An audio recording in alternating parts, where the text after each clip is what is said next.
குற்றாலது போல அவரு அவங்க ஊர்ல அடுத்த வாரம் கொடை வருது, அதுக்கு போய் கொஞ்சம் ஊர்ல அம்மா அப்பா பார்த்து வரலான்னு போனார். அது என்கிட்ட கேட்கக்கூடாது, நீங்க தான் ஊடகவியலாளர் தான் பேசணும். கள்ளச்சாராயம் வித்தவன் 31 நாள்ல 133 கொலை நடந்திருக்கு. தம்பி ஆம்ஸ்ட்ராங்க படுகொலைக்கு பிறகுதான் அந்த கொலையை வெளியில தெரியுது. ஒரு எல்லாராலும் அறியப்பட்ட தலைவர் சாகும்போது தான் அவங்களுக்கு தெரியுது.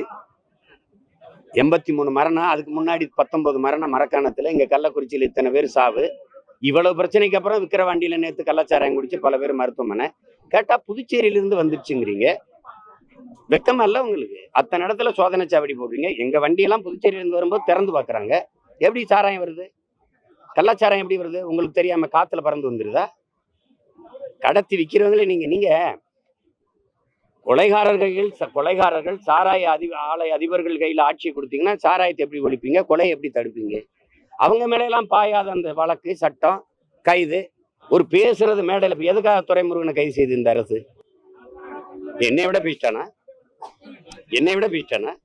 என் மேல நீங்க பெரிய அதிகாரத்தில் இருக்க பெரிய பவர்ஃபுல் கிங்கு தானே நீங்க. என்னை கைது பண்ணுங்க பாப்போம். என்னை சுத்தி இருக்க கைது செஞ்சு எனக்கு நெருக்கடி கொடுக்குறது இது ஒரு ஆட்சி முறை. சரி, எதுக்காக கைது சொல்லுங்க? அவதூறு என்னங்க? அது இருந்த பாட்டுங்க. கள்ளத்தனம் செய்த காவகன் கருணாநிதி, சதிகாரன் கருணாநிதி, சண்டாளன் கருணாநிதினு பாட்டு உங்களுக்கு அனுப்பவா? எழுதுனவன் பாடினவனை விட்டுட்டு ஏன் மறுபடியும் எடுத்து பாடினவனை கைது பண்றீங்க? இப்ப நான் பாடுற எம்எல்ஏ பேர் போடு. கள்ளத்தனம் செய்த காதகன் கருணாநிதி, சதிகாரன் கருணாநிதி, சண்டாளன் கருணாநிதி. போடு பாப்போம். போட்டு உள்ள வை. நீ புள்ள பூச்சி பிடிச்சு விளையாடுவா ராஜா? தேலு பாம்பு நட்வாக்கிளி பிடிப்பியா? புலி சிங்கத்தோட மோதுவியா? முன்னாள் முதல்வர் நீ உங்க அப்பாவை நீ அதிகாரத்துக்கு வந்து புனித பட்டம் கட்ட பாக்குற துரோகி. தமிழ் பேரினத்திற்கு பச்சை துரோகி. யார் தர்க்கம் செய்வா? அதிகாரம் வந்தோன்னா உங்க அப்பாவுக்கு புனிதர் பட்டம் கட்டிடுவீங்களா? செஞ்ச துரோகம்லாம் மறந்து போயிருமா? இந்த நாட்டில் தமிழர் இன வரலாற்றில், அரசியல் வரலாற்றில் தீய ஆட்சியின் தொடக்கம், தீய அரசியலின் தொடக்கமே ஐயா கருணாநிதி வந்து உட்கார்ந்த பிறகுதான். யாராவது மறுக்க முடியுமா? பேரறிஞர் அண்ணா வரைக்கும் இந்த அரசியல் வரலாறு எடுத்து பாருங்க. எவ்வளவு நாகரிகம், எவ்வளவு கண்ணியம் இவர் வந்த பிறகு நடந்ததை பாருங்க. அதுக்கு பிறகுதான் ஊழல், லஞ்சம், கொலை, கொள்ளை, அவதூறு பேச்சுகள், அநாகரிக அரசியல், சாராயம் இதெல்லாம் எப்ப வந்தது? முன்னாள் முதல்வரை பேசவே கூடாதா? உங்க கட்சிக்காரங்க, உங்க வாடகை வாய்கள், நீங்கள் எல்லாம் முதலமைச்சரா இருந்த எடப்பாடி பழனிசாமி நீங்க பேசுனதுல ஐயா ஸ்டாலின் பேசுனதுல இருக்கு, எடுத்து அனுப்பட்டா? நீங்க பேசலாம், அது கருத்துரிமை. நாங்க பேசினா அது அவமதிக்கிறது. என்ன அப்படி உங்க அப்பா வந்து அப்படி இறை தூதர், இறை மகன் இயேசு இல்ல சொல்லுங்க, பகவான் கிருஷ்ண பரமாத்மா என்னன்னு சொல்லுங்க.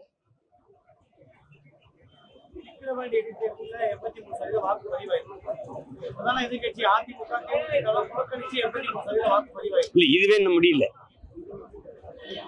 ஒரு அதிகாரி நீங்க எஸ்பியா வச்சிருக்கீங்க, இந்த பருண், அவர் எங்க ஊருக்காரு, ஒரப்புள்ளிக்காரரு. தொடர்ச்சியா அவர் விளையாட்டு, ரொம்ப அதிகமா விளையாட்டு. தேவரு, நாடாரு, கோனாரு, தேவேந்திரரு யாரையுமே அவருக்கு பிடிக்க மாட்டேங்குது. பிறப்பு வெறுப்பு அவருக்கு எங்க மேல எல்லாம். ஏற்கனவே குண்டாசு இங்க வந்து வேற இடத்துல வழக்கு இங்க வர சொல்லி சென்னைக்கு கொண்டு வந்து சேர்க்க சொல்லி உள்ளதுக்கு குண்டாசுல போட்டது இதே வருண் ஐபிஎஸ் தான். இப்பவும் அவரை கைது பண்ணி இங்க திருச்சி கொண்டு வரது வருண் ஐபிஎஸ் தான். இதெல்லாம் மறந்துருமா நீங்க? அப்படியே அவர் எதுல ஆடுறாரு? சர்வேசன் நீங்கள் ஐபிஎஸ் படிக்கும் போது ஒரே பேட்ச்மெண்ட். ரத்தீஷ் அவருடைய தம்பி, அவங்க 2 பேரும் அதிகாரம் அதுல இருக்கனால எதா இருந்தாலும் ரத்தீஷ் தான் நிர்வாகம். அவர் தான் அதிகாரியை பணியமர்த்துவாரு, பணியிடம் மாற்றுவாரு, எல்லாம் ரத்தீஷ் தான். அதனால மேலிட அழுத்தம்ங்கிறீங்க. மேலிடம் எத்தனை நாள் நீங்க மேலிடத்தில் இருப்பீங்க? நீங்களே பாருங்க. இது வந்து ஏன்னா தம்பி உதயநிதி கூட இருக்க ரத்தீஷ் தான் இந்த அதிகாரிகளை எல்லாம் பணியிடம் மாத்துறது, பணி உயர்வு செய்யறது எல்லாம் அவர் கூட இருக்காருங்கிறதுல நீங்க அடிக்கடி கை வச்சு விளையாடுறாரு அந்த வருண் ஐபிஎஸ். உண்மையிலே நீங்க என்ன வேணா ஆதாரங்களை தர்றேன். விரட்டி தேவரு, தேவேந்திரரு, நாடாரு, கோனாரு, அவரு வன்மம்.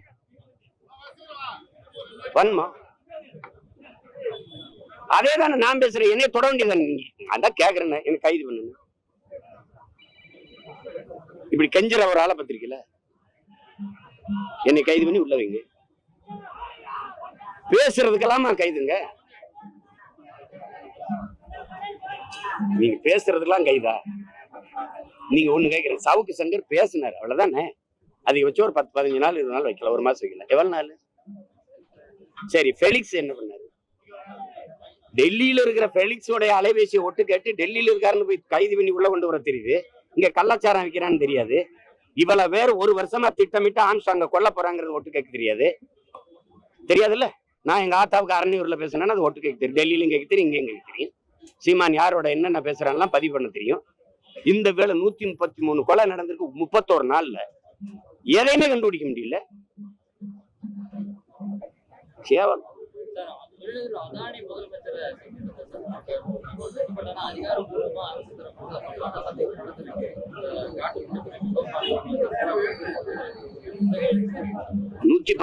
அதாவது நீங்க இனி புதிதாக ஒன்றை தொடங்க முடியாது, இருக்கிறதே விரிவாக்கம் செய்து கொள்ளலாம்னு ஒப்பந்தம் போட்டு அதானிக்கு கொடுத்தது ஐயா கருணாநிதி அவர்கள் தான். ஏற்கனவே நீங்க ஒன்னா கவனிச்சுக்கணும், ஏற்கனவே நமக்கு இருக்கிற தாத்தா காமராஜர், நம்ம பாட்டனார் வஉசி பேர்ல இருக்கிற துறைமுகங்கள்ல வேலை நடக்கல. புள்ளி விவரத்தோட நான் சொல்றேன், 50 விழுக்காடு 60 விழுக்காடு 40 விழுக்காடு தான் வேலை நடக்குது. எந்த சரக்கும் போகாம எந்த சரக்கும் இறங்காம தேங்கி நிக்கல. அப்படி இருக்கும்போது அதுக்கே வேலை இல்லாத போது 6111 ஏக்கர்ல காட்டுப்பள்ளியில, கடல்ல, தரையில, ஆறுகள்ல, இதுல 6111 ஏக்கரை எடுத்து கொடுக்க வேண்டிய அவசியம் என்ன? இந்த துறைமுகத்தை அதானி கட்ட வேண்டிய தேவை இல்லை. துறைமுகம் அதானிக்கு, ஏர்போர்ட் அதானிக்கு. அப்புறம் நாடு என்ன செய்யும்? விளிங்கத்துல துறைமுகம் அதானி கட்டுவாரு. ஏற்கனவே இருக்கிற துறைமுகங்கள்ல என்ன பிரச்சனை? இந்த துறைமுகத்துல இவருக்கு தனியார் முதலாளிக்கு வேலை வரணும் தான் நீங்க சாகர் மாலா திட்டத்தை கொண்டு வரீங்க. வானூர்தி போக்குவரத்து, தொடர் வண்டி போக்குவரத்து, தரைவழி போக்குவரத்து எல்லாத்தையும் கொண்டு போய் கப்பல் போக்குவரத்தோட இணைக்கணும். அந்த கப்பல் போக்குவரத்து இப்ப யார்கிட்ட போகுது? அதானிக்கு. இப்ப யாருக்கான நாடுது? யாருக்காக இந்த தேர்தல் நடந்து முடிஞ்சிருக்கு? யாருக்கு? தலைவரை தேர்வு செஞ்சிருக்கலாம், தரகரை தேர்வு செஞ்சிருக்கலாம். முதலாளிகளின் வளர்ச்சியை, நாட்டின் மக்களின் வளர்ச்சி, தேசத்தின் வளர்ச்சின்னு கட்டமைக்கிற மாதிரி ஒரு கேடுகட்ட பொருளாதார கொள்கை எந்த நாட்டுல இருக்கு? எந்த நாட்டுல இருக்கு? இத்தனை கோடி மக்கள் வாழ்கிற நாடு 5 முதலாளிகளின் வீடா மாறினது எப்படி? இது நான் இருக்கிற வரை நீ அதானியில நீ அதானி இங்க காட்டுப்பள்ளியில துறைமுகம் கட்டிட்டும் பார்ப்போம். கொற்றலை யாரு, கொசத்தலை யாரு? சென்னையில விழுகிற நீர் ஓடி போய் அந்த முகத்துவார் களிமுகத்துல போய் கடலுக்குள்ள கலக்கிற இடத்துல மதில் சுவரை கட்டி அதானி எழுப்பியிருக்காரா இல்லையா? உள்ள போய் கலக்கிற இடத்துல சுவரை கட்டி எழுப்பிட்டா அந்த தண்ணி திருப்பி உள்ளதானே வரும். அப்புறம் வெள்ளத்துல மிதக்கிறோம்னா அந்த சுவரை இடிச்சு தகத்து களிமுகத்தை போய் கடல்ல சேர்க்க விடல.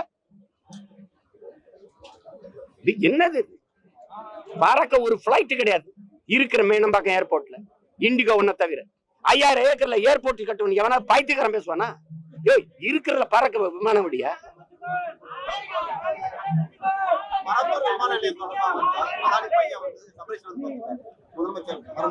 பார்க்கலாம், பேசலாம், போகலாம், அவ்வளவுதான்.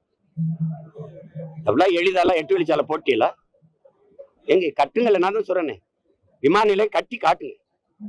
2 வருஷம் தானே, கட்டுங்க, கட்டி காட்டுங்க பார்ப்போம்.